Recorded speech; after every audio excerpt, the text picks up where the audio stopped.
কাকিমা, যদি কোনো ভুল হয়ে থাকে সেটা তো আমি করেছি, কিন্তু ওরা শুভর গায়ে হাত তুললো কেন? ওর তো কোনো ভুল ছিল না। আসলে শুভ তো সবকিছু চুপ করে সহ্য করে নেয়, তাই ওকে নরম পেয়ে ওর সাথে এরকম করলো।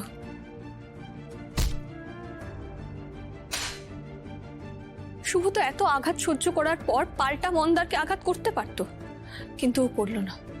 কেন জানো? শুধুমাত্র এই বাড়ির প্রতি শ্রদ্ধা ওকে বেঁধে রেখেছে। শুধু এই বাড়ির কথা ভেবে, বাবার কথা ভেবে ও চুপ করে সহ্য করলো।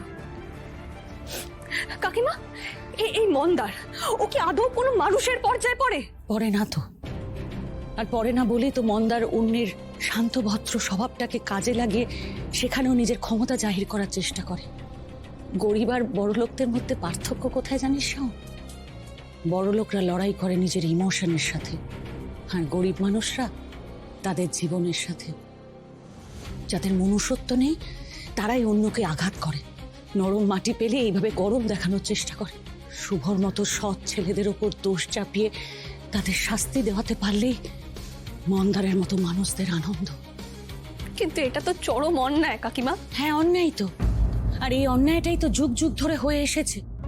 স্বার্থপর সুবিধাবাদী ক্ষমতাবান মানুষরা শুভর মতো ভালো মানুষদের এইভাবেই তো অত্যাচার করে এসেছে। শাওন, তাহলে কি পিসিমণি, মন্দার এরা কোনোদিন নিজেদের অন্যায় শাস্তি পাবে না? পাবে শাওন, নিশ্চয়ই পাবে। মাথায় রাখিস, প্রত্যেক মানুষকে তার কর্মফলের শাস্তি পেতেই হয়। আর যেদিন ওদের পাপের ঘোড়া পূর্ণ হবে সেদিন স্বয়ং মা দুর্গা এসে ওদের প্রাপ্য শাস্তি দেবে। আর তারপর দেখবি আস্তে আস্তে একদিন সব ঠিক হয়ে গেছে। মা, আমিও সেটাই চাই কাকিমা, যাতে সবকিছু ঠিক হয়ে যায়। শুভর মতো মানুষেরা যাতে মাথা উঁচু করে বাঁচতে পারে।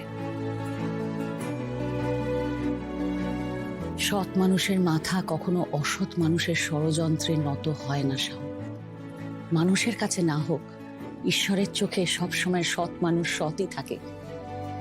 তারা মাথা উঁচু করেই বাঁচে। নে, এবার তুই রেস্ট নে, আমার হাতে একটু কাজ আছে। হ্যাঁ কাকিমা, আমার আর একটা প্রশ্নের উত্তর দেবে গো? বল। আমার বাবা আমার মায়ের কথা শুনলে এত রেগে যায় কেন? আচ্ছা, আমার মা কি খুব খারাপ মানুষ ছিল গো?